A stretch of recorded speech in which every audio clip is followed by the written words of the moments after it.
Welcome to Metaphysical Soul Speak. I'm your host, Elena Fox Starks. Hey guys, I hope you're doing really well in this moment in time, and that whenever and wherever you happen to be on God's beautiful green and blue planet, that you are patient with yourself and patient with others and patient with God. What am I talking about tonight? I am talking about being aware that everything is going to happen in divine time.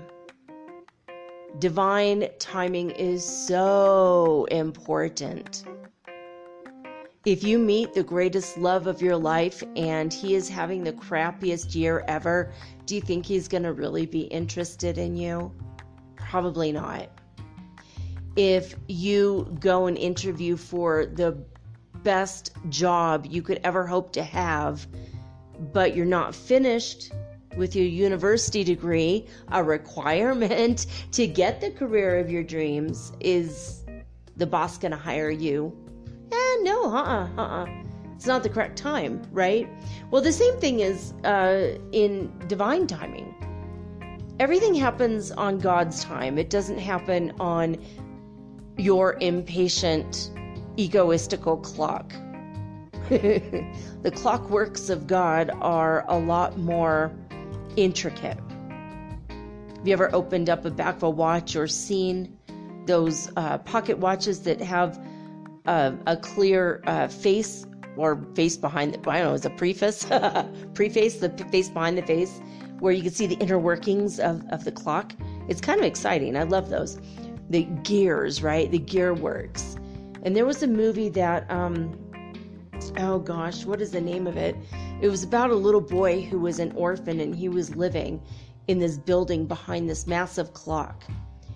And he was working with these mechanical toys, and they were really, really cool. It's one of the coolest movies I've seen in a long time, and I haven't seen it in years, but Johnny Depp appears in about, all of 5 or 10 seconds of it, and later I found out he was one of the executive producers of this movie, so I don't know, I don't think he even has a credit as far as, he doesn't have an acting credit, because I don't think he even said 1 or 2 words. I think it was just a quick, boop cameo, which I thought was really cool. I was happy to see him, of course.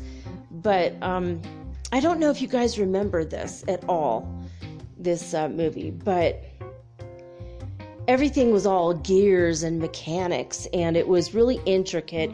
And in order to get up to this little secret loft, this kid had to go up these stairs and go behind this massive clock with all the gears. And that's when I think about how the universe works, these kind of images come shooting into my mind, kind of like, why am I not thinking about this style? Like steampunk style stuff. If you guys like steampunk, I've seen hats with all these gears, and I've seen women wearing corsets with these kind of steampunkish gears all over them. And I've seen art. In fact, on YouTube last year, I remember seeing these people put together steampunk art where they were just making owls out of a bunch of little gears and stuff. And it always fascinated me, this idea of the inner workings of the universe, like maybe behind a screen or a veil or a wall that we can't see. We don't know it's there. But there's all of these gears and they're turning slowly, and they all have to fall into place correctly for the hand on that clock face to move forward one little tiny stroke. So in a way, that's the way the universe works. It's a really good metaphor for how the universe works, because we are really and truly unaware of all the things that need to take place in order for one thing to happen in your life. You run across one person and you speak for 5 or 10 minutes and that changes your life. How many things had to fall in place for that person to be at that place at that exact moment? And then the same thing from your end as well. I remember and I've told you guys this story before, it's just such a mild story, but not that big of a deal. But I was on my way to school one day and I couldn't find my keys. I knew where they were. I knew where I put them every single day. I only lived with my boyfriend at the time. I was in my teenage years. I was like 19 or something. And I was in college and I knew exactly where my keys were. They were there every single stinking day. Every day I put them there. I never put them anywhere else. And they weren't there. And he helped me look high and low. We were hunting all day for them. Well, not all day, but I would say 20, 30 minutes. And I'm like, I can't believe this. I'm going to miss my first class because I can't find my keys because they've disappeared. And we looked and looked and looked and looked and looked. And we looked underneath the shelf, on top of the shelf, behind the shelf, throughout the house. We couldn't find it. And I just sat there on the couch, just upset as hell, because now I'm missing a class. Now I'm going to be behind. OMG. What am I going to do? And I looked at him and he looked at me and he goes, well, there's a reason for everything. And I got a quick flash of inspiration or quick flash of intuition that, holy crap, I was going to get into a car accident. And I might have been seriously injured, like unrecoverably injured, if not killed. And maybe the other person might have been killed and it might have been my fault. It was just like this flash of intuitive knowledge of, oh shit, no wonder. And I accepted it and I went, okay, God, well, let me see my keys when it's time. And I went back over there and I think the keys weren't they weren't on the top shelf, but they had fallen down. There were 2 layers, like 2 shelves to this thing. And on that second shelf, actually it was on the bottom, because the third shelf was on the bottom, it was like practically on the floor. And between the rung of the shelf and the edge of the shelf were my keys, like wedged there in between. But we had both looked there. And it was like, what the hell? How did they just suddenly they're there? But you have to understand, I've always liked bright color things. And on that keychain, I had hot pink and hot green and all kinds of colors. There's no way I would not have noticed those keys. They weren't just boring gray blending into the grayness of the shelf. They were brightly colored. There's no way I would have missed it. So I feel like sometimes things have to be delayed. That's a very dramatic example. Some things have to be delayed and some things have to be just timed correctly. Have you ever gotten to the mall and you're looking for a place to park your car so you could go inside? This is a very United States style reference, because where I live now, I don't even own a car. And I don't even care to own a car. It's I don't really even want to drive anymore. I don't mind. I know how to drive. I could, but I don't really care so much. But back, in the day, I remember it being a big deal. Sometimes you just can't find a parking space around Christmas time. And I used to always ask St. Anthony, open up a space for me. And I'd drive around and drive around and drive around. And then there's a space and the car would pull out. It would be my turn. I would go in. And it was always like that perfect timing, and it feels like gears are shifting behind the scenes to get me into that car park. And it's so strange. It's so strange because, I mean, I know that there are things that were about to happen and then they didn't happen, and then they happened later.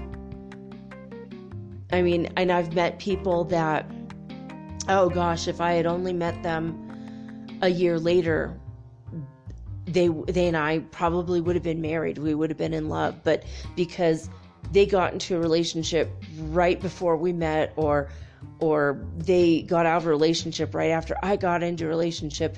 I've had a couple people like that in my life. And I knew that it wasn't meant to be in a relationship situation, but people that I ended up being friends with anyway. And just weird things, weird timing like that. Like I've always, when I was very young, I always had, not now so much, but I mean, I don't mind him now, but I always liked John Stamos, who was on Full House. Well, I liked him since before that, when he was on General Hospital. And he was Blackie, and he was such a cool person and a cool character. And I read interviews with him, and I watched interviews on TV with him. I read articles about him, and I thought, what a cool person. You know, he seems like a nice guy. And what's really funny is he was my uncle's neighbor when I was a little girl. And my cousin would go over to his house and start talking to John, and like they knew each other. And I did not know. So fast forward 20 years, and we had a conversation, and she said, yeah, it was like so funny. Did you know that Uncle Joe was neighbors with John Stamos? And I'm like, are you kidding me right now? I always loved him, right? I always wanted to meet him. He seemed like the coolest person. And she's like, oh yeah, I used to talk to him all the time. I'm like, how the hell, how the hell did you get to meet him and talk to him all the time when I never saw him once? You know, weird things like that. Like, things are all about timing. And on the same soap opera, back when I was still watching soap operas, and the only reason I did, honestly, was because my grandma, my great-grandma, and my mom all watched them. And I found out years later, after my grandma died, my mom's like, oh, I hate soap operas, but I only watched it so I could have something in common with grandma. And like, yeah, I only watched them so I could have something in common with grandma too. So how weird, and my great grandma too. So we would all, you know, sit around and go, oh, can you believe that happened to so-and-so? And oh, isn't he just so cute? Oh, she's the coolest person. And oh, I can't stand that character she plays. You know, like those kinds of conversations. And kind of ridiculous. I know, it's very ridiculous, even looking back now. I mean, you know, but the only real kind of drama soap opera thing I watch now is Dynasty. Is hilarious. It's a hoot to watch the actress who plays Fallon Carrington put herself through all these situations, and it's kind of spoofy on the original Dynasty, so I kind of like that, the spoofy nature to it. Also, my favorite telenovela is the telenovela called Jane the Virgin, that makes fun of all telenovelas, so I love that because it's just so on point with the jokes and the way things happen, and it's completely ridiculous, and then they point out their own ridiculousness. So I like that kind of satire and humor. So it's super funny to me.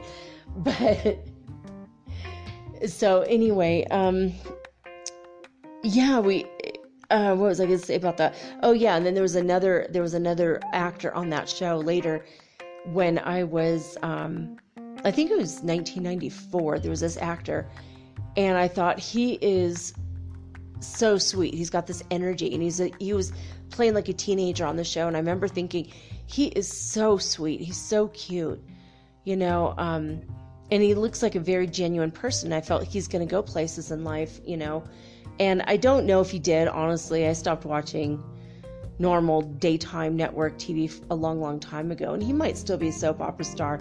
But I ran into him. I helped promote this massive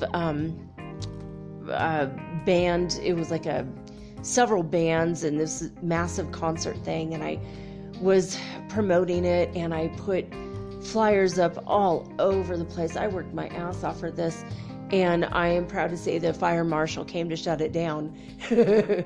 But one of the people that were there that showed up to the event that I had planned, here he was standing right there. And I'm like, oh my God, you're on General Hospital. Oh my God. And we started talking, and he literally was one of the sweetest people I've ever met. I was super happy that I got to meet him. And I was like, oh my gosh, now I'm 1 degree separation from all the people on on General Hospital, past, present, and future, you know. And it made me happy. And I told my grandma, and of course she was thrilled, and she told my great grandma, and she was thrilled. And it was a whole thing. It was like my family's like, what? That's so cool. I mean, it wasn't that big of a deal. 5 minutes out of my life, so what? I was meeting actors left and right in LA, but that was like one of those things that I was like, gosh, you know, the timing and the whole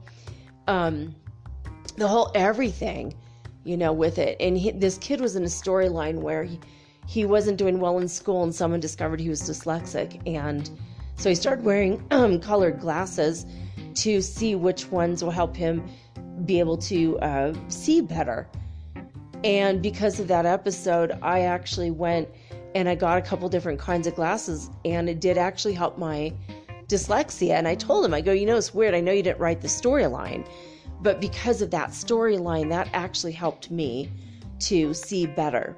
So if it wasn't for my family, you know, watching, you know, this ridiculous show and, you know, this soap opera drama, whatever, you know, I never would have even known that trick. And if it hadn't been for me thinking, he's so cute and I love the storyline, so I paid extra special attention to his particular storyline because he was a very interesting character in the show. And, well, wouldn't you know it, if it wasn't for him playing that role, maybe I wouldn't have paid attention because he had a good aura about him.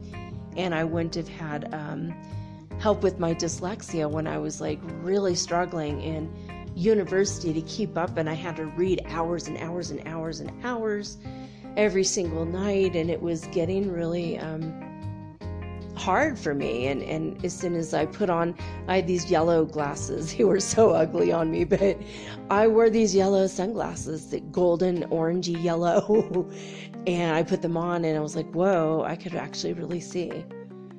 And then I had blue ones that sometimes would help, but sometimes not. And I just kept playing around with the colors. And I think I've had pink ones at one point. And it is what it is. I was so grateful, you know. So all of those weird factors had to come together for those things to fall into place that gave me the help and the impetus to help myself, right? So I would never have known about that. If it had not been for my grandparent or my grandmothers, you know, all the women in the Fox family having to be glued to watching Jack Wagner, which is odd. I had a dream about him a few weeks ago. I told you guys about that. Like, I had a dream that I went on a date with him, and he was so dapper and handsome and dashing. And over the course of the evening, he became very much, it was obvious he was a narcissist, which I don't think in real life he is, but he might be. And I thought, that's really strange.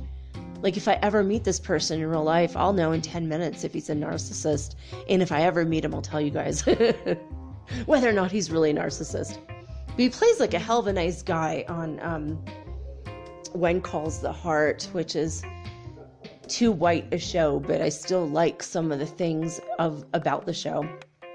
So I watch it once in a while. But also because, you know, quarantine, isolation, OMG, just being so bored. But this week I'm not bored. I am working my butt off with all the different things I'm doing. I got my groceries ordered today. I had put everything in the cart. It takes like 2 hours to make a grocery list on this app, and I ordered it at 10 in the morning, and it didn't get here until 4 in the afternoon, but all the conversations that have to take place just to get your stupid groceries, oh my God, you know, it takes it took like 3 or 4 hours before they assigned it, and then it took another hour before the person started shopping, and then it took another hour for them to contact me and ask me, well, we don't have this chicken. Do you want this chicken? We don't have those crackers. Can we get you these crackers? I mean, those kind of conversations. And then after an hour, it was like, okay, now it's on its way. So 2 hours later, finally, I mean, it's like ridiculous. But I did do a live video for my show tonight. 500 episodes. Oh my God. I can't even believe. Tonight is my 500th podcast episode. I just hit 1,000 followers on Instagram last week. Now 500 episodes. So reaching milestones left and right, which is cool. If you haven't voted for me, please try and go nominate me on, and I'm going to, in a minute, there's a little bit of a commercial I made about this, so you guys know the instructions on how to vote for me on People's Choice Podcast Awards. It's just podcastawards.com actually, but for the People's Choice Award, which would be another milestone, that'd be awesome if I could place in that, if not win. It would be nice to win. But today's been a strange day. I mean, my son's been sleepy all day. He's been eating tons of food and really sleepy, and I feel like he's going to be an inch or two taller tomorrow. And sometimes he kind of goes into like a hibernation state for 2 or 3 days, and then all of a sudden he like is super tall, and it's like, whoa, what happened to you? That was cool. And I've been buying extra food so that hopefully, he'll grow up. But yeah, I don't know, you guys. Today was a strange day. Like, I was talking to somebody online for what seemed like 5 or 10 minutes. Next thing I know, 4 hours had passed. It was ridiculous. Like, how is time passing so much? I had a couple emails I had to answer, but not a lot. And then after 4 hours had passed, then I read a series of emails from a friend of mine, Kyle, and I did not realize he wants to be on the show when he gets to Ecuador. He wants to maybe try to retire down here and maybe work with me. And have you guys ever heard of the phrase reality check? He actually coined that phrase. The man that coined reality check, it's time for a reality check. He coined that phrase in the 1970s. And he said it blew his mind when he started hearing it on TV decades later. He's like, oh my God, my phrase that I created, boom, there it is. And I thought that was funny. I remember my friend Amber started saying shift happens before anybody else. It was her phrase. And then I had that as my email for years when email was brand new. And one day I was driving through San Francisco 10 years later, and here was a massive billboard that said shift happens. I was like, whoa, that is a trip. That is a trip. So I don't know. It's like some of us new agey people, we end up getting our stuff out there in the strangest of ways. And it made me happy that Amber got her stuff out there. But Kyle actually came up with reality check. I'm like, wow, that's incredible. And he used to teach in Australia and New Zealand, and he was on the New Age circuit, going from place to place and actually talking about metaphysical stuff and spiritual things. And he, at one point, was making a name for himself and in money consciousness, law of attraction stuff. So when he's down here, we're definitely going to have him on the show live, probably a couple times, maybe. If he wants, I'll make it a regular thing. Like every Tuesday, we'll have 20 minutes on checking your reality as far as your mindset with money. Because he's really good. I mean, he told me how he was able to get rid of $288,000 worth of debt in like 2 years or something. Just paying it down, but he learned how to do it. And he's teaching me some of the stuff he knows. And I have to implement it first before I put it out there, but and before I have him on the show. But we're trying to work it out. He's trying to help me. And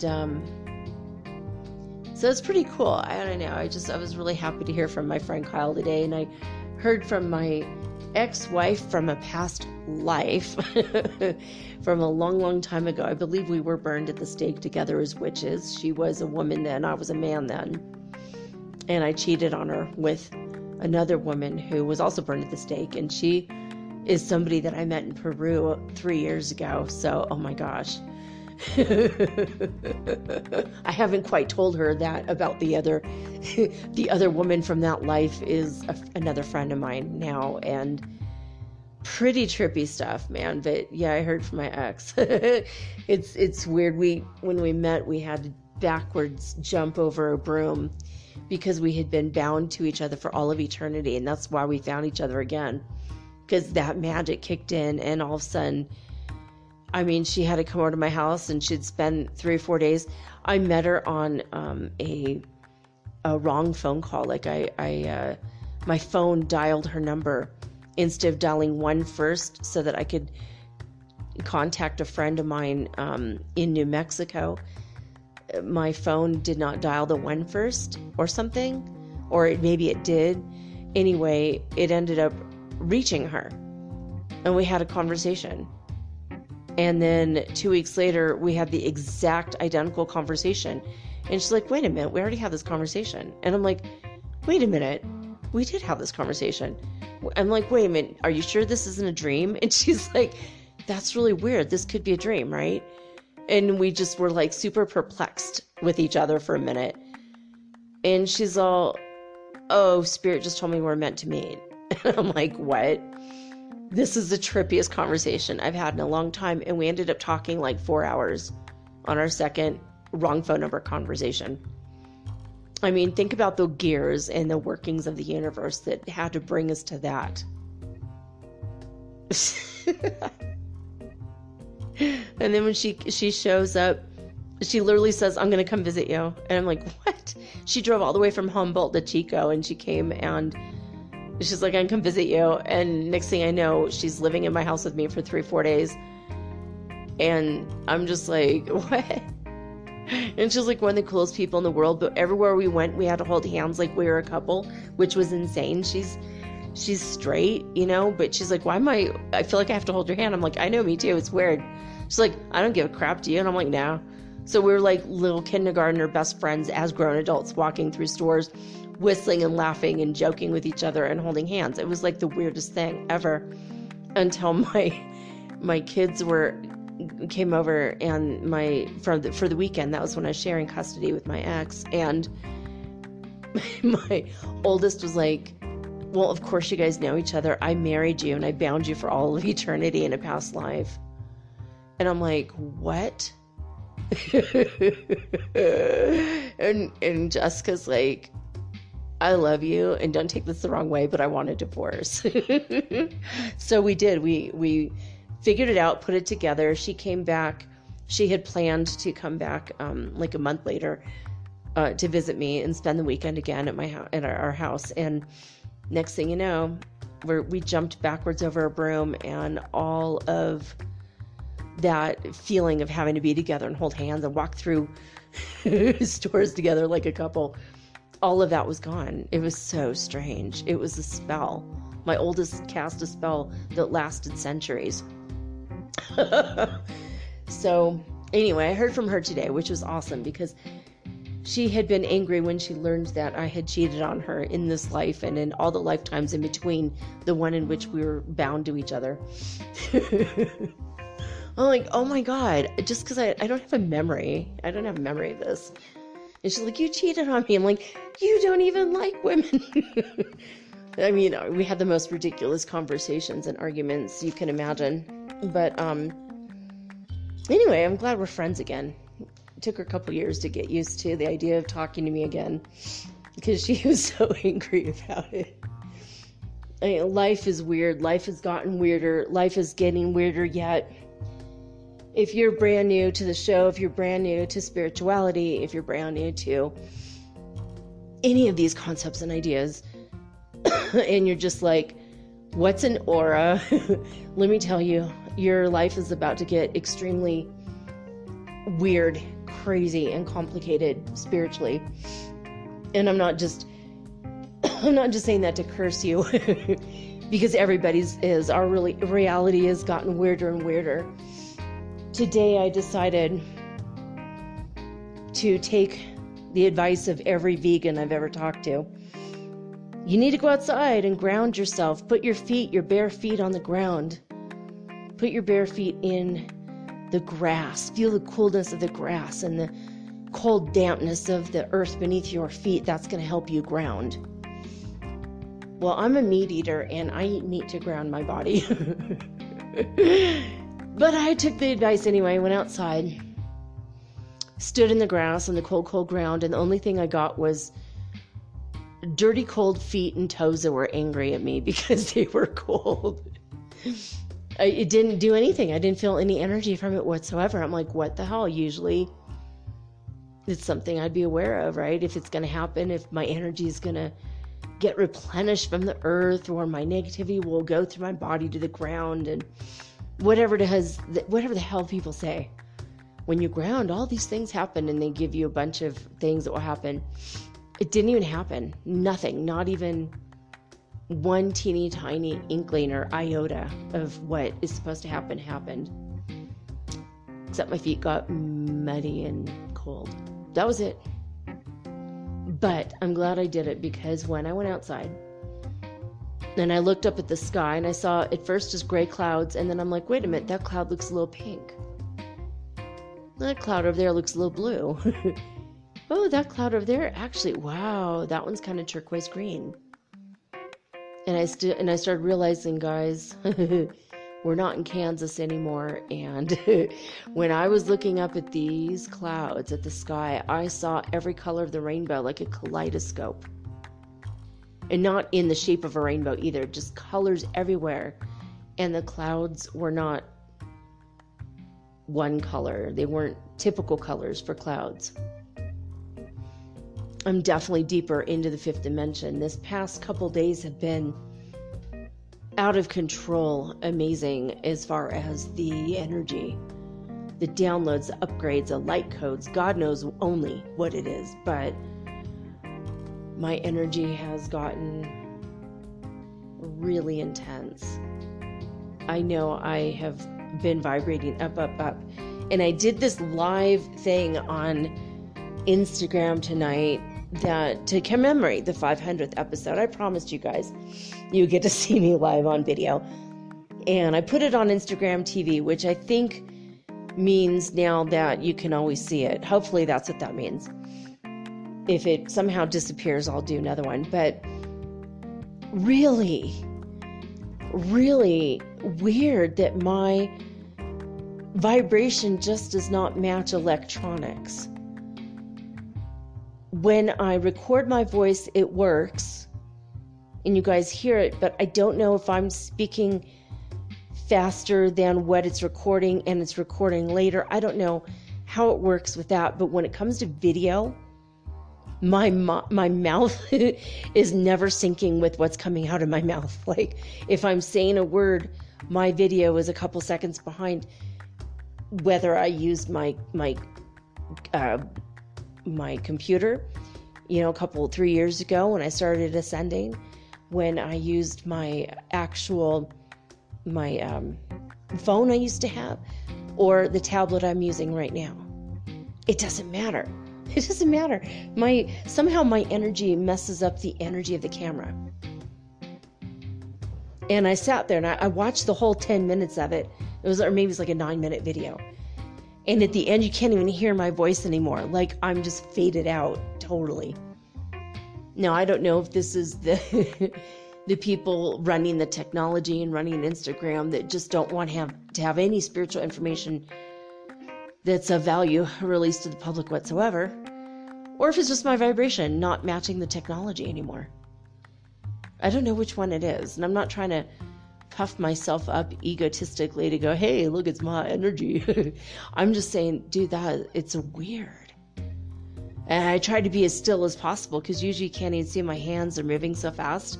So it looks just like I have stumps for arms, and it's like ridiculous. It's like I have to be very, very still because usually I have so much energy and I'm always bouncing around, just ADHD, you know. But anyway, I did do it. I did it. Scared to death, but I did it.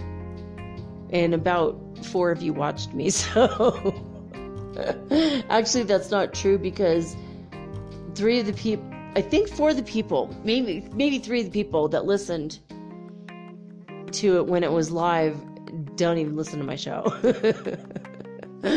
Although my friend Carlos, and hi Carlos if you're listening to the show now, and Diego, hola Diego, ¿cómo estás? Mi amigo de Bogotá, Colombia, my friend from Bogotá, Colombia, he actually was one of the people. He's actually he's on his road to being famous, a famous actor. He's been in several movies and TV shows and TV commercials. And he's getting up there. In fact, he introduced me to a really cool director who just put out the world's first movie a couple years ago of a Mexican woman who is a superhero in Mexico. I can't remember the name of the movie now, but he introduced me to that director who's super awesome. But why am I not remembering his name? I've had a hard time today remembering names of people. My friend and I were talking about Miley Cyrus today, and she's been telepathing with her spirit, which is really crazy. And she's like, I don't know what the hell, but for whatever reason, I have to help her spiritually grow. So I'm like her spiritual partner, you know, like psychically. And so she's like, you know, telepathing with her all the time. I'm like, well, you know, her babysitter from when she was growing up, before she was famous, her babysitter ended up being my boss, like, I don't know, like 10 years ago or 8 years ago. And he owes me $10,000 actually. I'm like, so if you ever talk to her, like for real, please let her know that her old babysitter owes me $10,000, and I kind of want to know what happened with that. So I was doing a lot of PR for him, and we were trying to open up a country music festival, and I was getting sponsors, and I was also working on helping him with his website. He had a gaming website that was for people to socially hang out while playing games. And it was very family oriented. So all the games were very mild, very easy, but also super fun and addictive. So he had like whole families, like little kids, like 7 to 8 year olds, you know, and he made sure that everybody was safe. And it was really cool. But anyway, he was Miley Cyrus's babysitter. But it's like funny. She's the third person and doesn't know Miley in person, but I know 2 people that knew Miley in person, and now this person is like, she's like, I'm telepathing with her all the time, and she keeps mentioning things in interviews. There are things I told her while telepathing with her. So it's really freaking weird. Like, I don't know why I have to do this, but it's just, I'm compelled, you know. So I had some very interesting conversations with people today, and then the sky was all kaleidoscopy colors, and everything was really interesting today. It was a strange day, but it was interesting. So I hope that your day was good and also interesting. But anyway, I'm going to get to it. Tonight I'm going to do a tarot card reading for the collective. I have to finish this part of the show and then eat, do a couple things, and then I'll get to the other part of it and let you guys know what cards I draw, and we'll have a conversation about it. I don't think I'm going to do a Celtic Cross today. I think I'm going to just ask questions and see what comes out, what pops out of the deck, and ask God about it. I'm not sure exactly, but I have to go offline for a minute and have a conversation with God about exactly what it is that we need to discuss, because I need to see what you guys need. If you're listening to this, you are considered in this. God and I always talk every day, and I'm like, well, I want to affect the most people in the most positive way. So that's what we're going to do. All right, let me go on over here to see what space weather is going on right now. All right, spaceweather.com is where I go to look this up. And I'm going to talk about this really crazy picture. You have got to go to spaceweather.com because check this out. They had a surprise visit from Steve. Even Steve wants to see Comet Neowise. Now, on July 14th, the geomagnetic phenomenon appeared over Canada, streaking the sky with mauve ribbons of light. Harlan Thomas of Calgary, Alberta, he reports, I was out shooting the comet when I noticed a mauve-looking cloud. Wow, I thought, Steve has come to visit Neowise. How cool is that? Now, I've talked to you guys about Steve before. It looks like a mauve purpley energy from the ground shooting straight up. But Steve, it's called Steve. It's a recent discovery, they say. It looks like an aura, but it's not an aura. It's a purple glow that's caused by very hot 3,000 degrees Celsius, holy crap, ribbons of gas flowing through the Earth's magnetosphere at speeds that exceed 13,000 miles per hour, or 6 kilometers per second. It appears during some geomagnetic storms, often alongside a type of green aurora they call a picket fence, which is also here in this picture. So it's like a bunch of up and down streaks of bright green, emerald green light. That's called a picket fence and is always in the presence of Steve. So it says that statistics suggest that Steve appears most often in the spring and the fall. But what summoned Steve now midsummer? It may have been a CME that grazed Earth's magnetic field on the 13th of July. Remember, we talked about that coming off the sun.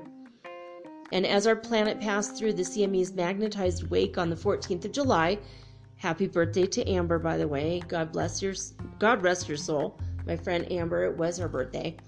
July 14th, Bastille Day. And happy Bastille Day to my French listeners, by the way. Hot currents and plasma waves rippled through Earth's magnetosphere, and Steve was the result. Christy Turner saw it too. Oh my gosh. She has this orange cloud going across the sky and then this purple streak shooting up. And then off to the right, she also saw the green aurora borealis. This is really trippy, guys. Both of these pictures are really, really strange.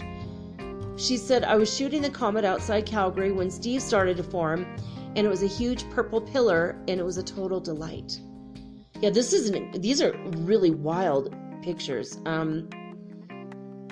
They're calling it Summertime Steve. I forgot what Steve stands for. It's STEVE, obviously, but they're not just naming a purple light Steve because it's funny. It actually stands for something. So, well, there you guys go. Oh, goodness. Current solar wind speed conditions are 396.7 kilometers per second. That's how fast the solar wind is.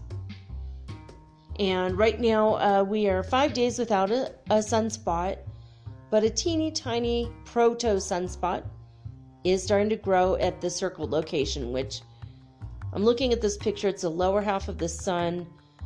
If you were going to divide the sun into 4 quadrants, it's in the lower left-hand quadrant.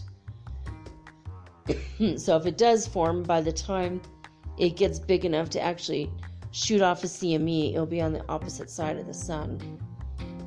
So I wouldn't worry about that too much, but it's very interesting. It's starting to go. But we're really at a solar minimum still, I'm sure of it. Ulu neutron counts today are high. We have a negative 0.5% difference since yesterday. And there are no large coronal holes on the Earth's side of the sun, so no news is good news, of course. And let's see where we at Woo! We had 22 sporadic fireballs over the United States today. Pretty cool. That's a lot. So this is according to NASA's all-sky cameras and the all-sky fireball network. So lots of crazy stuff going on in the sky today. The Schumann Resonance from disclosurenews.it is 70. That's the big number. Let's see. There's not really... Looked like there was some more numbers and then it just blipped out. So 70, that's for Italy, that's pretty high. So you bet your sweet Bippy, there's going to be a lot of people going, oh, I totally felt the energy of it. Ooh, it's 70. Can you believe it? And I'm going to say, well, if what happened 2 days ago in the world, as far as heartmath.org is concerned, of course I believe it, but you're not going to believe this. Oh, because these numbers are always so much higher. Every stinking time they're so much higher than Italy. So Tuesday at 2300 hour on July 14th. In California, they were at 109 hertz frequency. Hofuf, Saudi Arabia was at 64 hertz frequency. And I'm blown away, you guys. Alberta, Canada is completely off the map. It's not even on the chart anymore at all. Now I'm going to go make sure these are the same codes. Oh no, I have to go make sure these are the same codes. Where the hell is Canada? There's no line there. You know what this means to me is... This means to me, because there is no... Well, let me see. Maybe there's something wrong with the website. Maybe Oh, it was me. I pushed that button and somehow deleted that from the mix. Why? Why is that a possibility? Oh my gosh. All right. There we go. We're back. I'm like, why? Why? All right. Now I've got to fix the website. Unbelievable. I gotta pause this. This is the most crazy website. Hold on. My God, I'm glad I got back on the map. Oh, because it's pretty high. All right, well, Lithuania, we'll start with that first.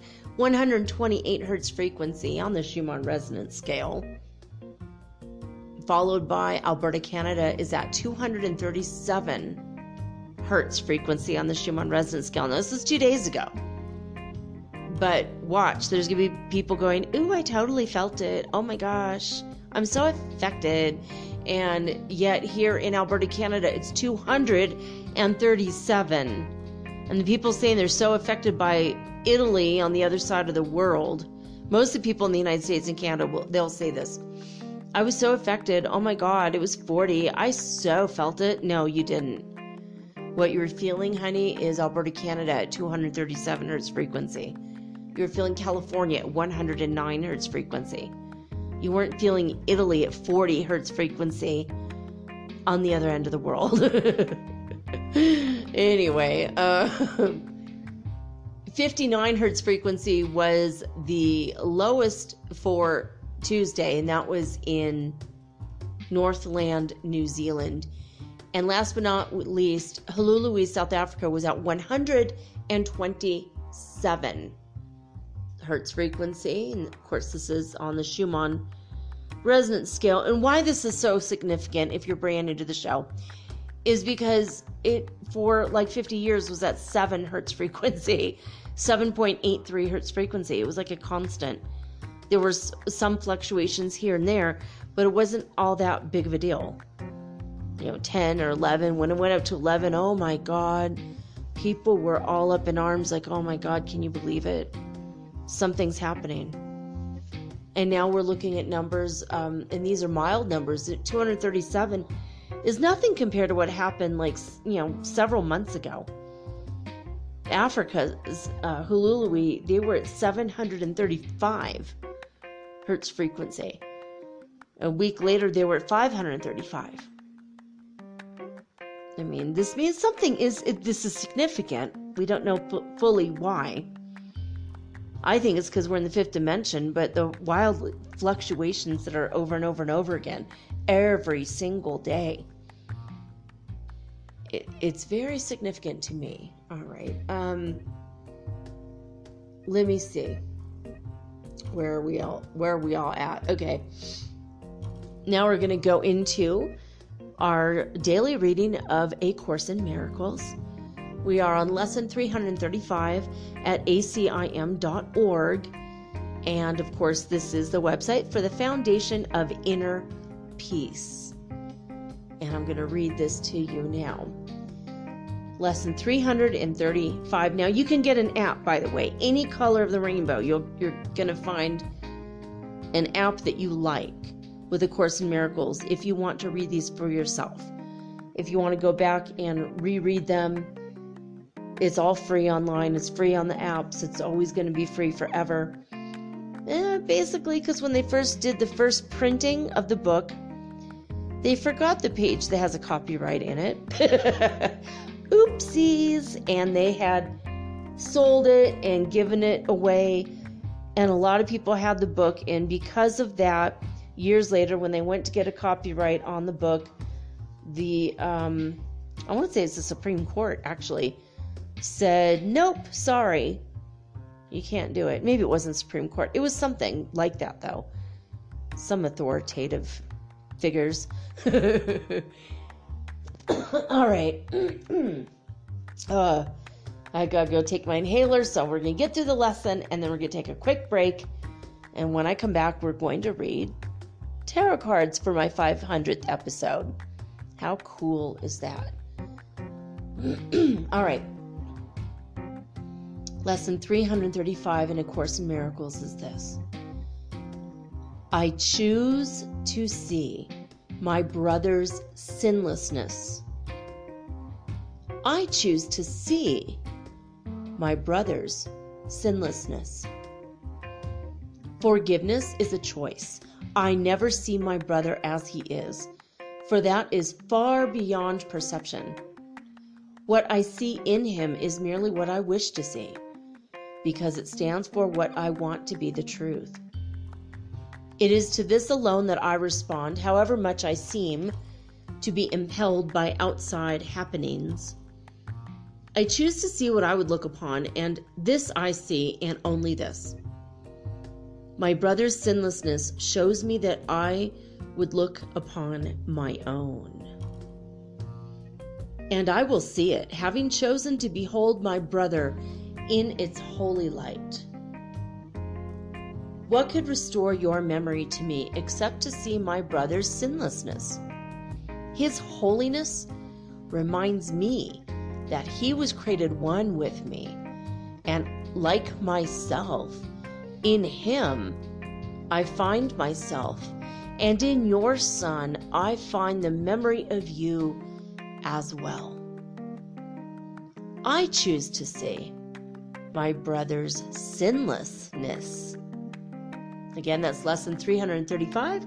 If you want to check it out, we have 30 more lessons, and then I don't know what we're going to do. We'll find something else cool and fun and new to talk about every day in the introduction. But for right now, that's it. That's all I've got. I'm going to take a quick break, guys, and when I come back, we're going to do the tarot card dance. Okay, no dancing involved. We're just going to read I'm going to read the tarot for the collective right after these messages.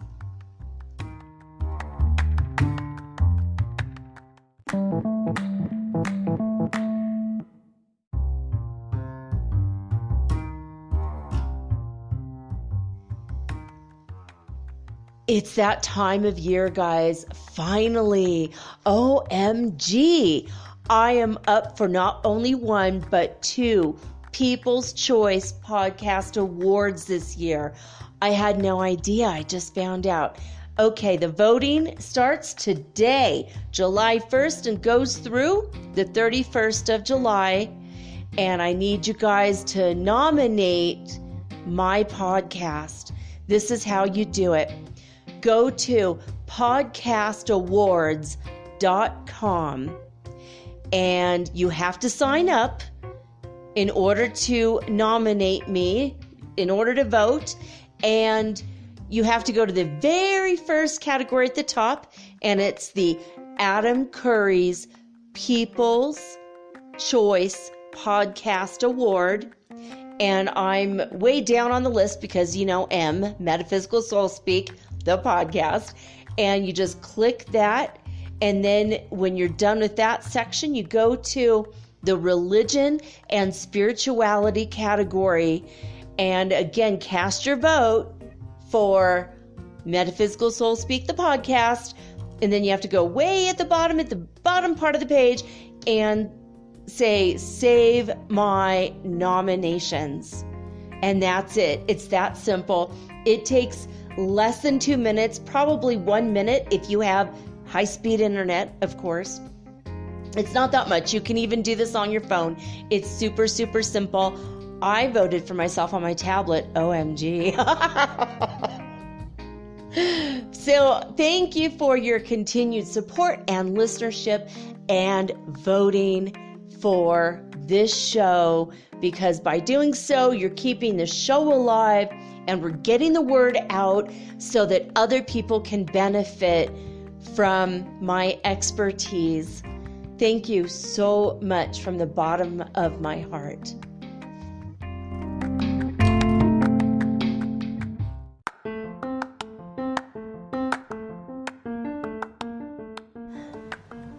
If you haven't heard about Anchor, it's high time you did. It is the absolute easiest way to make a podcast. First of all, it's absolutely free. Second of all, they have creation tools that allow you to record and edit your podcast right from your phone or your computer. You guys have known that I've been doing this for 8 months using the Anchor.fm app right on my cell phone, and I have done it everywhere, right? I have recorded this in my living room, my bedroom, little cafes in Quito, Ecuador, all over Cuenca.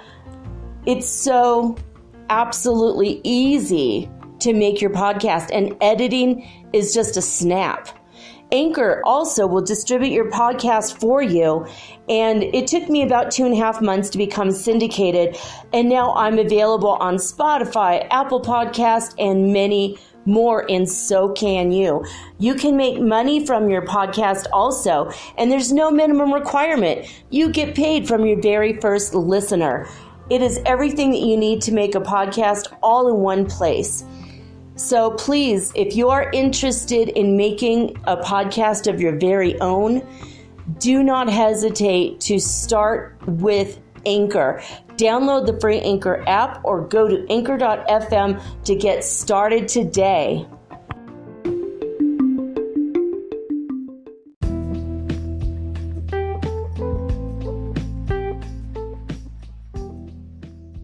All right, guys, I am back. I had my antipasta meal.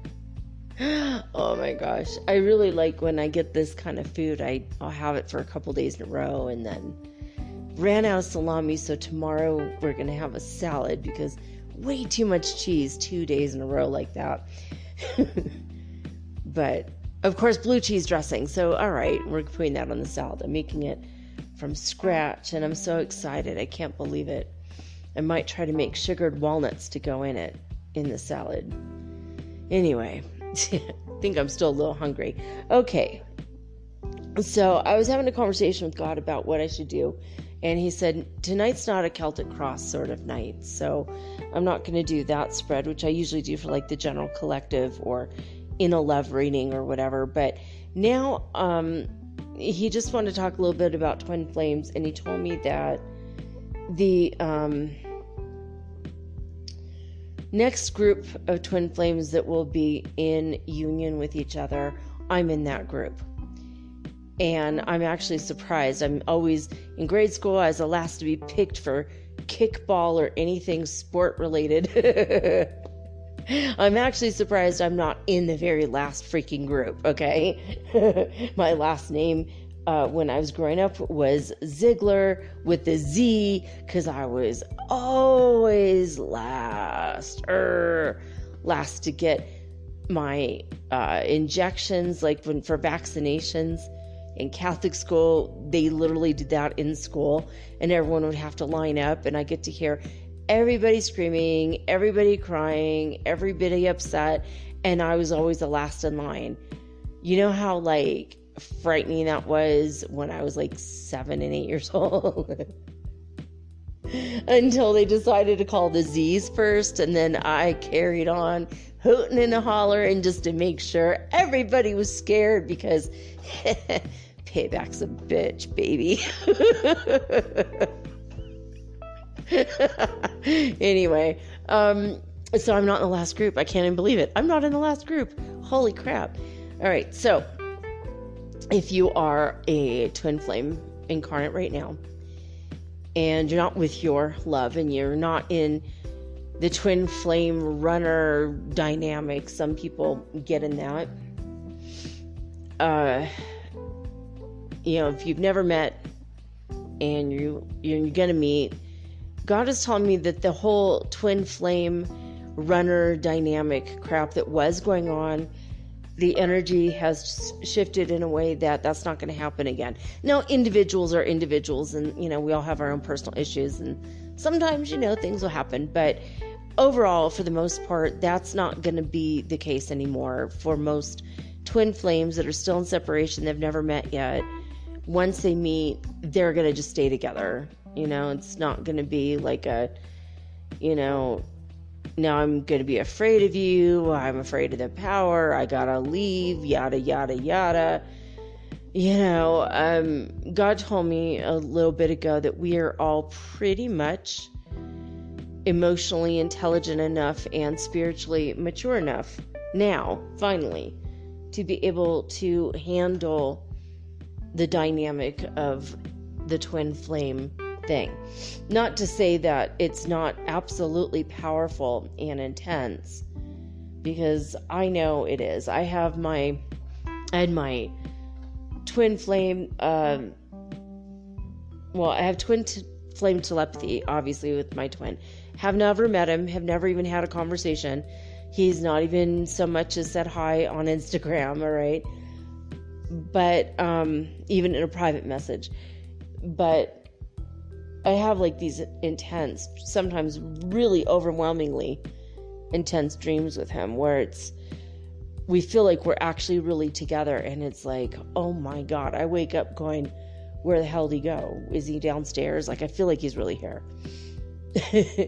It's like, whoa. And in the dream, like nothing particularly intense is happening. It's like we're walking, we're talking, we're holding hands, but that's enough for the intensity to be almost overwhelming. So I cannot even imagine what it's going to be like. But after our group, the group I'm in, goes, there's 3 more groups of twin flames that will get together with theirs. And after that, it's over. 4 more groups left. So if you haven't met your twin, you're in one of the last 4 groups. And I'm in the next group. So thank God for that. And I wonder, maybe if you're listening to this, you might be in the same group as me, because, if you are in the incarnate twins. And it's not the end-all, be-all relationship, and this is what happens in your last life, blah, blah, blah. You get to be with your twin flame in your last life if you choose to be a twin flame incarnate, which is a whole nother layer of, well, from what I understand, it's just a whole nother layer of shit show, just to be honest. Like if you're not ready for it, and, it's like, they've got to be balanced, you've got to be balanced. It's a long freaking journey, and when you finally get together, it's overwhelming, and usually one of them runs away, which that's not going to happen anymore. But this is like the narrative, right? This is what it's been. And so God was kind of telling me tonight that that's not really going to happen anymore. I mean, ultimately, it is the most love you've ever felt for anybody ever, but that's only because you're now able to feel the most love for anybody ever, meaning yourself. Yeah, big revelation there, right? You have to love yourself more than you've ever loved anyone in your life, ever. And then your twin will appear because this person is you. So there's that. And I don't mean like pouring out of the ceiling appear. I mean like, he'll meet like at a luncheon or something. Walking across the street, maybe you're looking at your phone and he's focused on his watch. Next thing you know, boom, run into each other, literally. I don't know. I don't honestly know how it's going to happen. Who the hell knows? But I actually ran into a friend of mine at a club once. Hadn't seen him in years, and I didn't even live in that city, and I came back to visit. And he ran into me. He smacked into me, almost knocked me down. Because he wasn't paying attention, and I wasn't really looking either, and we just ran into each other. And then he's like, oh my gosh, I'm so sorry. And he turned around and he's like, oh my gosh. And then he, first he was apologizing and then hugged me. And we were just so thrilled that we ended up spending the weekend together, his group of friends. And I was traveling with a friend and we all hung out. And it was like so fun, like playing pool and whatever. It was awesome. But anyway, yeah, it's weird how sometimes that can happen where you literally run into somebody and it's someone you know. Like you bump into them literally. It's happened to me about 3 times in my life, and it's such a freaky thing. It's like, whoa. Especially when you're getting ready to react with anger, and then you turn around and somebody you really love, and you're like, oh my God, my best friend. I used to ride bikes with you, dude. That is so cool to run into you, man. But anyway, I just wanted to relay that to you. I was really thrilled when God told me this, that it's not that whole dynamic, that narrative that's been in the past, it's not going to be in the future for twin flames to be all freaky, like, oh, I can't handle the energy. Oh, it's so intense. It's like, no, you're working on it. That's why it's taking all of us extra time, because we're not in those categories of twin flame with all the freaking drama. Leave that for General Hospital. Leave that for Jane the Virgin. We are growing and maturing and taking extra time and care before we meet. So it's kind of positive. I actually like it. Earlier, I was smelling my twin flame's shaving cream. He shaved his beard before he went to bed, and I'm like, I really like your shaving cream. It smells awesome. And I kept smelling it, and there is nothing in my room that smells like this. I went to bed and last night didn't smell like this. I wake up, here's the smell. What? I love that. And he said, yeah, I shaved my beard. And I went downstairs and I'm like, okay, I'm just smelling my son. Maybe he shaved. I'm like, hey, I went downstairs and, well, did you shave your beard today? And he's like, what? Me shave? And I looked at him and his big ass scruffy beard is still there. I'm like, never mind. He vowed that he's not going to shave any of his beard at all until we're no longer in quarantine. And you know what that means? He can join ZZ Top by the time this crap ends. All right, I'm gonna put this down because I have to give you guys the ASMR experience. All right, I'm gonna shuffle this first. And I've already done this 5 times. This is the last 2 times, which is... so you know I'm doing the cards. Alright, there we go. So I'm gonna go ahead and I'm gonna pause this for a minute. So I'm gonna take out the cards. I'll show you how I do one, and then I'm gonna pause it for the rest. We're gonna ask some questions about love, and then men and women. Alright, so like in the collective, and sleeping and awakening, or sorry, or I guess awakening is appropriate for some of us, right? But all right, so God, which archangel, or should I ask for this? Raphael, Uriel, Gabriel. Okay, so he's going to send Archangel Gabriel to be with me to help pick the cards out. So, because Gabriel is a mouthpiece for God, basically, he's in charge of implementing God's word in written form. He's a kind of a guardian angel for writers and stuff. So, okay, Archangel Gabriel, I'd like to be connected with you.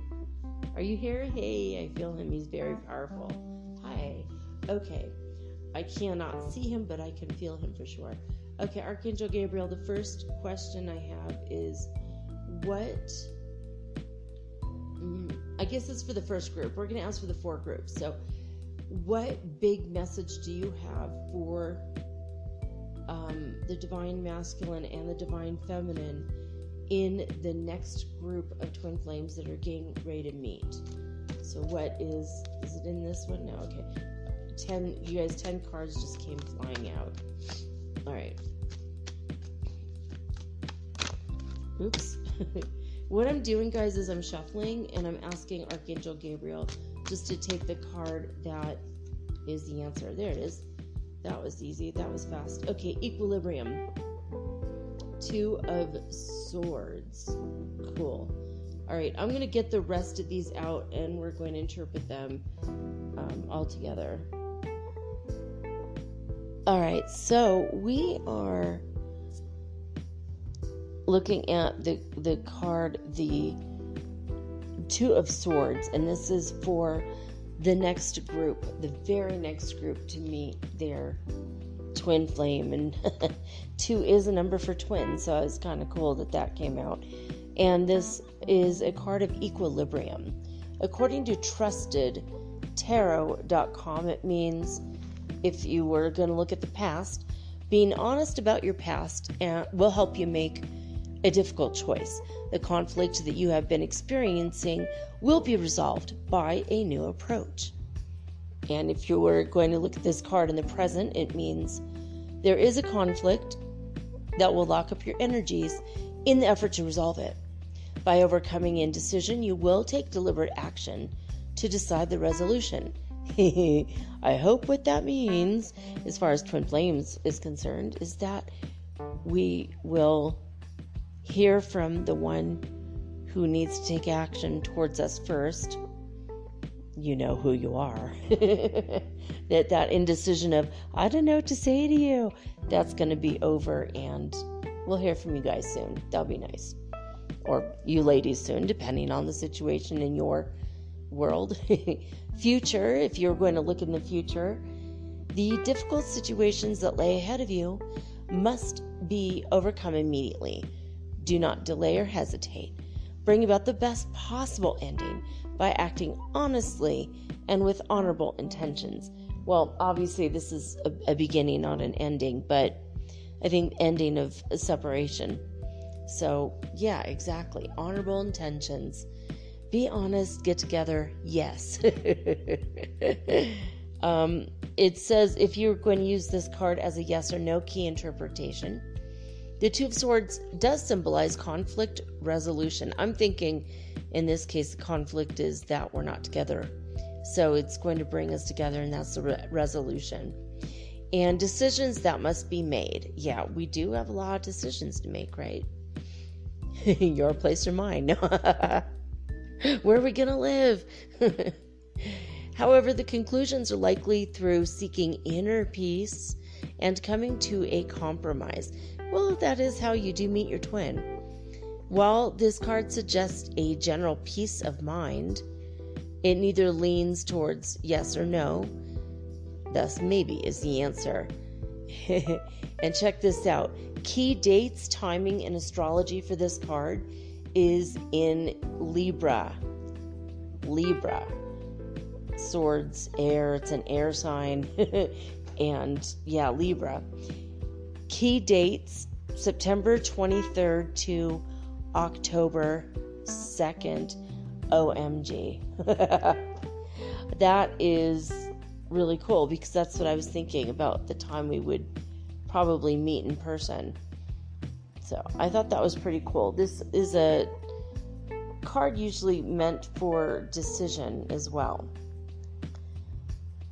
And so I'm thinking, decision to step forward, come on.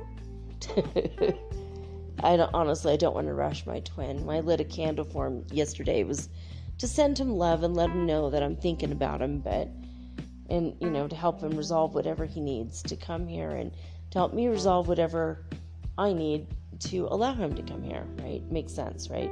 Okay, the next group after our group meets, the next group to meet, their card at this time is the Hierophant.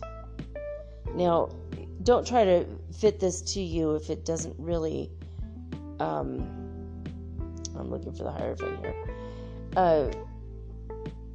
Don't fit this to you if you don't feel like this is connected to you. One of these is going to be connected, and if they don't feel right, just let it go for now. So the Hierophant, they call it the Pope. It's kind of like the higher self, actually. So it says, depending on your own nature, the Hierophant can mean very different things. At its root, it represents doctrine, but doctrine can come in the form of teaching and guidance, or even rigid authority. Where it appears in your spread is also important. Well, this isn't a spread. This is just, an informal, hey, what's going on with this group? What's going on with the second group? So it says that, so basically in the second group, this card is most indicative of your own approach to moral, religious, and social conventions of the world, which probably means you're unique, right? And maybe not totally into that. Considered wisely, this helps to show the path towards fulfillment. So if that sounds like you, this might be your card. If you are going to look at the past, there is value in an ambition from your past. Look to strength that you may have neglected. Or look to a strength, that you have neglected. Present time, the opportunity for work or study under a superior is approaching. If the others around you are capable of being wrong, well, so are you. I don't know what that means, but it might have a meaning special to you. Future, look to the support of a solid organization or structured principles to achieve success. Your actions should be motivated beyond selfish reasons, or there will be little reward for them. The yes-no key interpretation of this is the Hierophant is a symbol of education and tradition. This card suggests seeking spiritual guidance or advice in your life. Also indicative of conformity and religious approval, the card has neither a positive or negative connotation. The answer is only maybe. Maybe it's like yes and no are opposites, so when you're combined, as in twin flame union, it's maybe. It could go either way. Maybe. Maybe, baby. Key dates, timing, and astrology for this card: April 21st to May 20th. So maybe every 6 months a group is getting together, right? Is that 6 months? September to October, November, December, January, February, March, April. That's 7 months. Very interesting. Well, 6 months after October. It's going to freak me out if this is, because I didn't know the dates of these cards, especially when I drew them.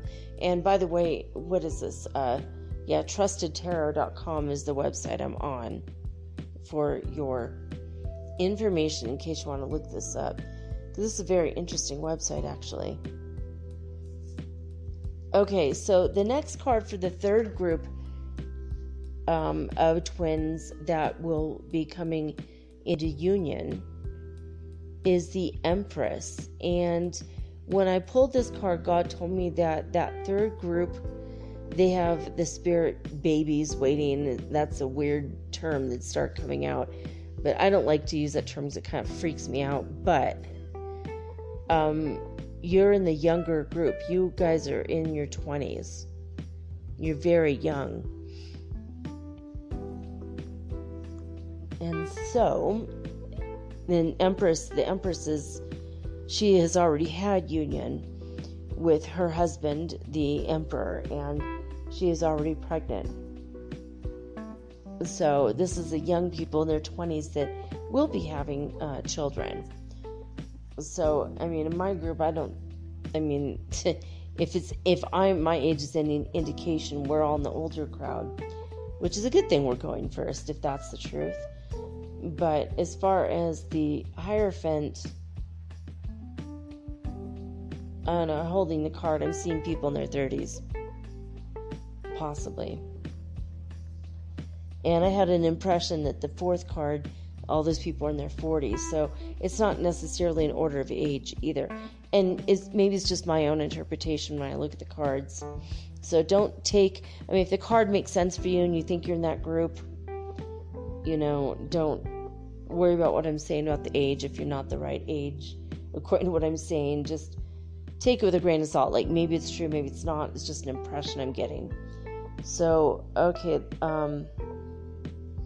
looking up what it says for the Empress. I like this website. I've never been here before. All right, so traditionally associated with strong maternal influence, the presence of the Empress is excellent news if you're looking for harmony in your marriage. Oh, very nice. Or hoping to start a family.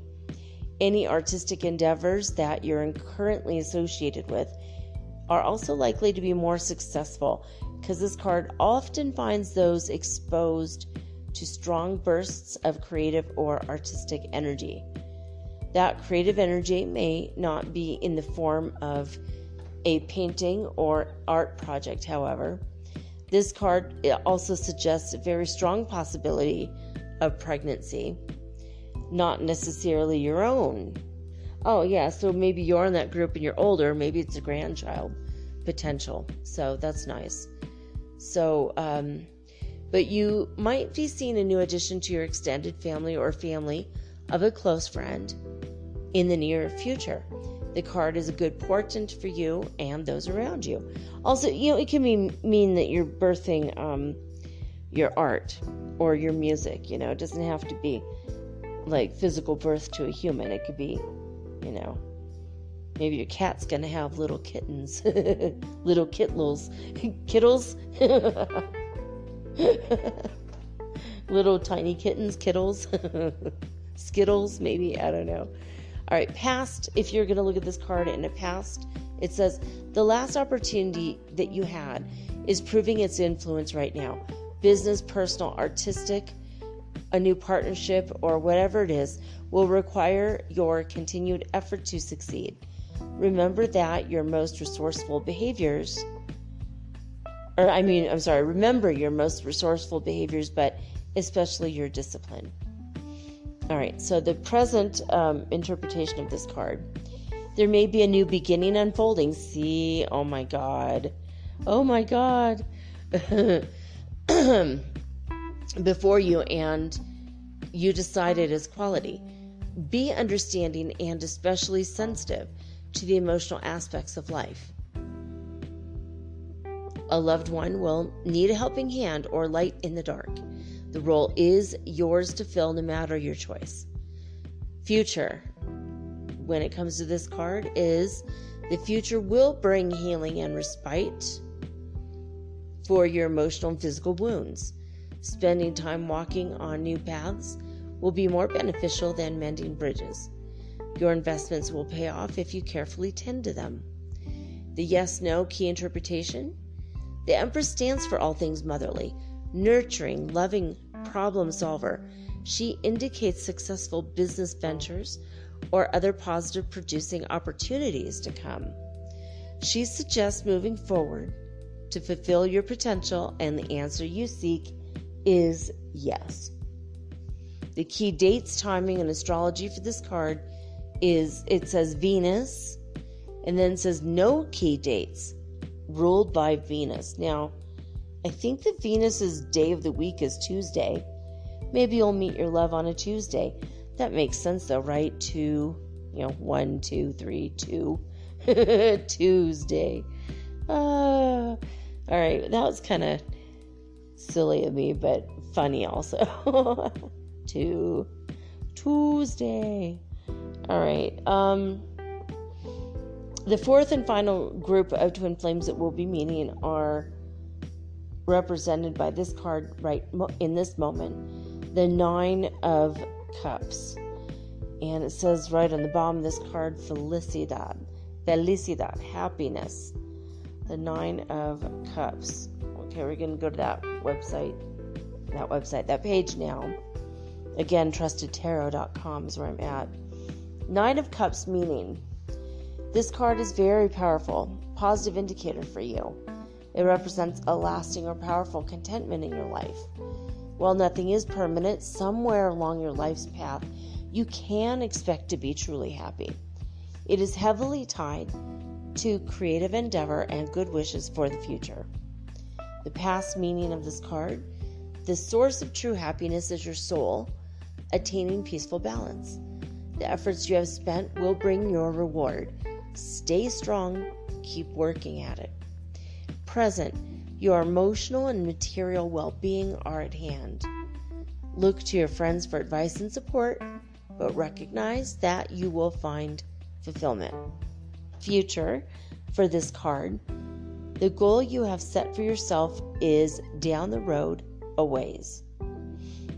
Stay true to your desires and you will reach the destination you seek. Balance your heart and mind to find a true calling. The yes-no key interpretation. The 9 of Cups shows feelings of joy, satisfaction, pleasure, and overall contentment. Its presence is indicative of a bright future brimming with good times, with bliss, and with a period of your wishes all being granted. The answer you're looking for is yes. So we got 2 maybes and 2 yeses. Interesting. The key dates, timing, and astrology for this card, the 9 of Cups, is Pisces. And the key dates are March 1st through March 10th. Now, I'm not thinking that's 2021, but rather 2022. So that's crazy. A lot of 2s there. So, there you go. There you have it for that. I'm going to pause this, and when I come back, it's going to be like right away, but I'm going to have the 4 next cards, and these are going to represent the group of the awakening females in the world. So the collective female awakening ones, followed by the collective sleeping ones, asleep women in the world, followed by the men, basically. Then I'm going to do the men that are awake and the men that are still sleeping. Then we can compare and contrast all of these. All right, I'm going to pause this for a second while I get the cards ready. All right, so this next card that Archangel Gabriel has drawn is La Luna, or Quila, I don't know how you would say it in ancient Incan, but it is Quila, I don't know. Anyway, the moon. So when I'm holding this card, what I'm thinking is what God's telling me through this card is the awakened women in the world right now are becoming very, very much aware of all their subconscious patterns, all their subconscious minds. I'm going to see what it says on this website. Again, this is trustedtarot.com. See if there's anything else I'm missing, but I feel like we're overcoming our lower natures. We are stepping into our awareness of being, the moon is the representation of the female, whereas the sun is representation of the male. We are the passive voice, but doesn't mean we're passive people. And overcoming the lower natures, there's usually in this card, there's a symbol of a scorpion coming up out of the water. And then there's another creature coming out of the water. I can't remember. One is supposed to be the lower nature, one was the higher nature. And then as the creatures go up on land, they're evolving. So this is a card of evolving and moving towards, well, it looks on this card, looks like a stone, almost like a stone wall, like as in the Incan world. So I am reading the Andean tarot that was literally, it's artwork created in Cusco in Peru. So trying to see what else I get. There's a lot of yods in this card, so a lot of blessings coming from heaven, a lot of blessings coming from God. And I think we're just overcoming our true, overcoming all of our subconscious stuff and stepping into our true nature. Yeah, God said not to even read this, and I don't like this interpretation necessarily either. Alright, yeah, okay, God said don't even worry about the rest of don't look up the other meanings of it. I'm glad I looked it up on that one, though, for the first 4 questions, because it was interesting there were dates. And by the way, the one without a date, the second group, Venus is represented by the whole month of February, as well as Libra is ruled by the planet Venus. And that's also in October.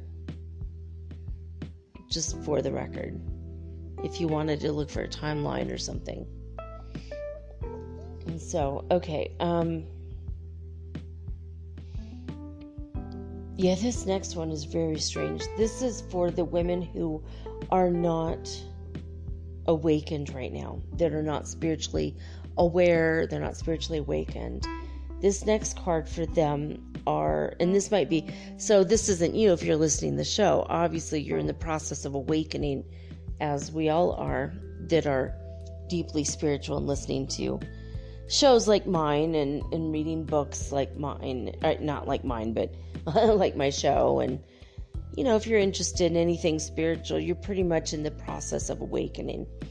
But this is for the people, the women in your life that are not at all interested in spirituality or anything to do with the ascension. And this is, I guess, one for them. This is interesting because I have never, ever, ever drawn this card from this deck ever until today. And this is the Page of Wands, W-A-N-D-S, wands. I feel weird saying that word right now. I don't know why. But in Spanish it says Cartas de Amor, which means letters of love letters. The Page of Love Letters. When I look at this card looks absolutely insane. It's a being with 2 sides to his outfit, the orange side and the red side, which is already crazy enough. He looks like a clown a little bit. And he has a staff that he's shoving into the ground. And out of the staff is growing these branches. And at the end of each branch is a head of a person. These are like really trippy cards. And then he also has a tail. And at the end of his tail is the head of a person upside down, which is his tail. It's very weird. So, letters of love. I think All right, God, tell me what this means. The unawakened women are focusing on all of their lost loves right now. Trying to find the one that will love them. Finding,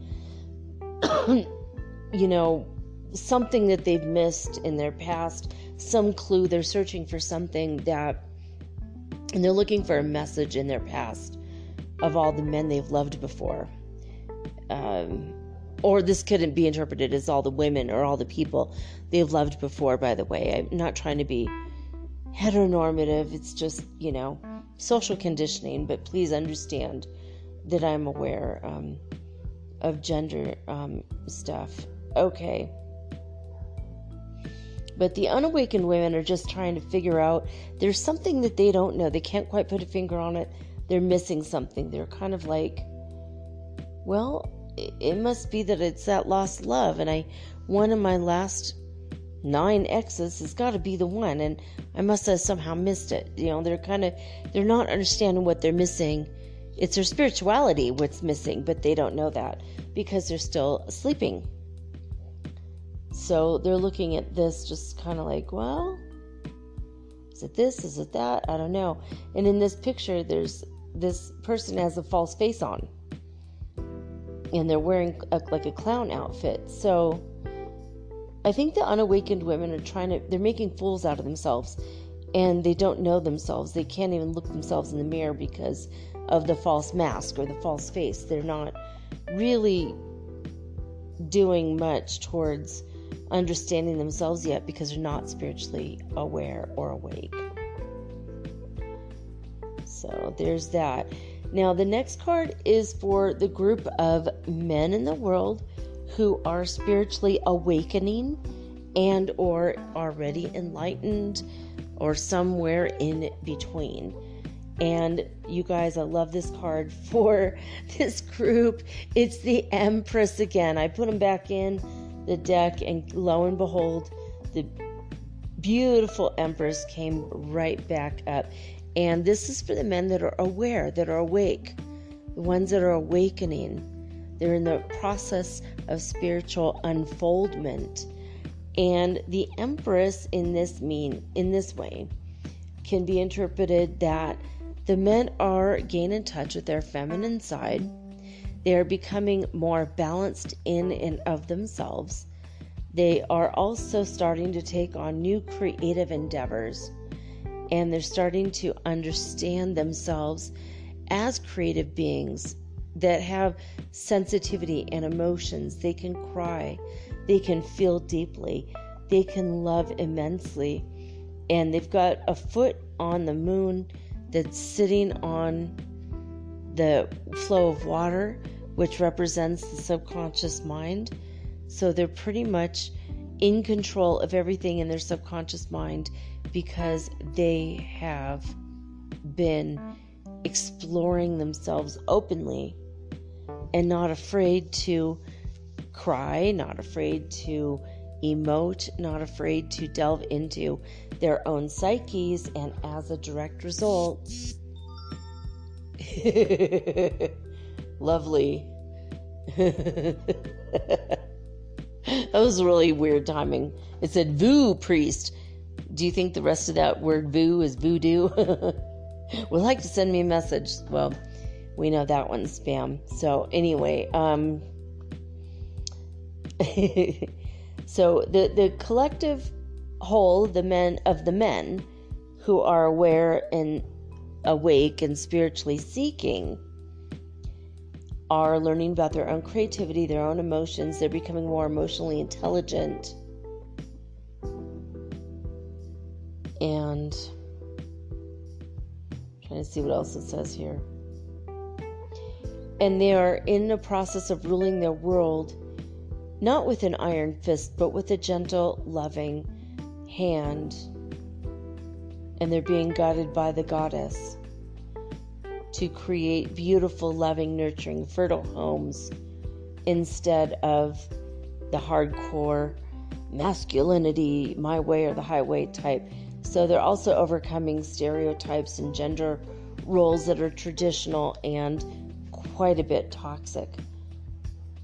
men right now, they're awakening, are overcoming their own ideas in the form of toxic masculinity. So not at all what the cards mean in general. You could look it up all you want, and usually my interpretations are directly from God. So unless otherwise stated when I went to Trusted Tarot.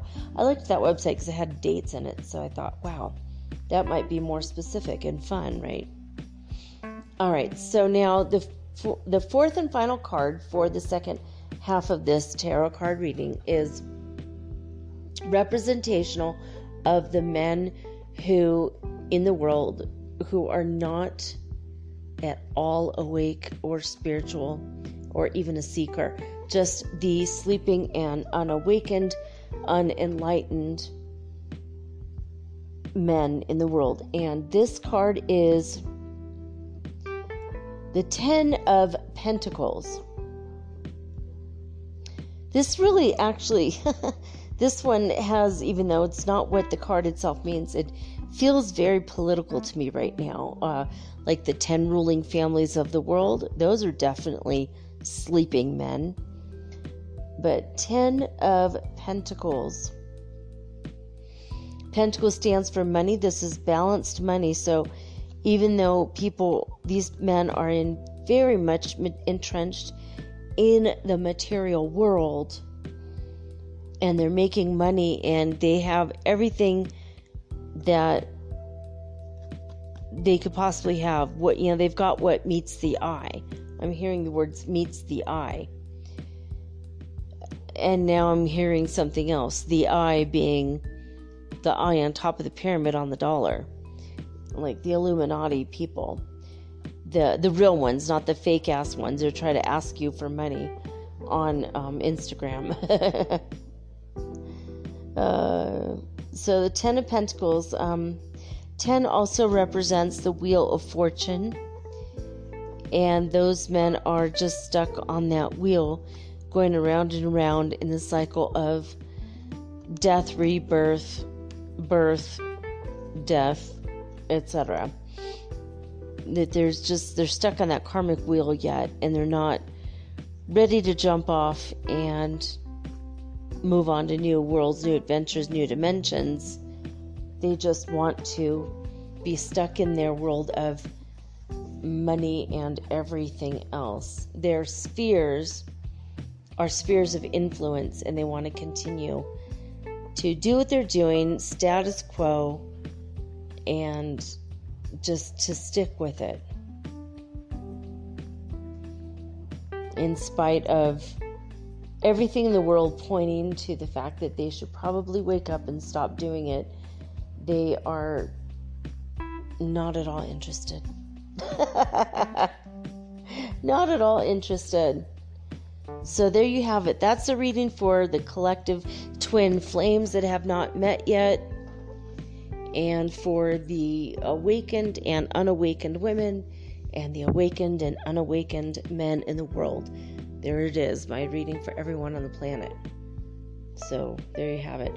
Now, I keep having this feeling like my body's getting ready to take off the bed again, like I'm getting ready to levitate and float, which I love this feeling. And I have been having this feeling a lot this week, where it could be just any minute and all of a sudden I'm just floating around the house. I will let you know as soon as it happens. Or maybe I won't do my podcast for a week because I'll be so fun floating around. Woohoo! I'm just kidding. I will not let you guys hang. I won't leave you hanging like that. But I'm feeling all kinds of cosmic energy right now. I'm gonna have to go get on my pajamas and have a cup of tea, maybe do a couple more lessons, do a little bit more of my homework, and then just go to bed. For sure. Okay, so yeah, there you have it. I will be back tomorrow, guys, with all unique and original programming, just like always. And I want to thank you for being my listener, and thank you for sticking with me this whole time. 500 episodes. Oh my goodness. unbelievable. This has been quite a month for me. I got my first 1,000 followers on Instagram, having my 500th episode, and I'm up for a People's Choice Podcast Award. I mean, life is pretty good. I need some money. I need money coming in. But other than that, life is really good. Honestly, I'm really, things are, at least today, looking pretty nice. Looking good. I hope that your world is looking good too. I'm sending you guys my love, my energy, and giving a lot of you my time recently. And I love that we can have this exchange. So again, thank you from the bottom of my heart, especially for those of you who have already nominated me on podcastawards.com. I think this is pretty awesome. So thank you. Anyway, tomorrow is the Earth Changes and Weekly World Weird News Report. So stay tuned and for that, keep your eyes and ears peeled, because we're going to find out who to pray for in the world tomorrow and what is strange in the world, as well as, a few other things we'll talk about tomorrow. All right, that's it, guys. I love you guys so much. I love you very, very much. But now I'm signing off with peace and joy and the high vibes of the Holy Fifth Dimension. Until next time, guys, peace.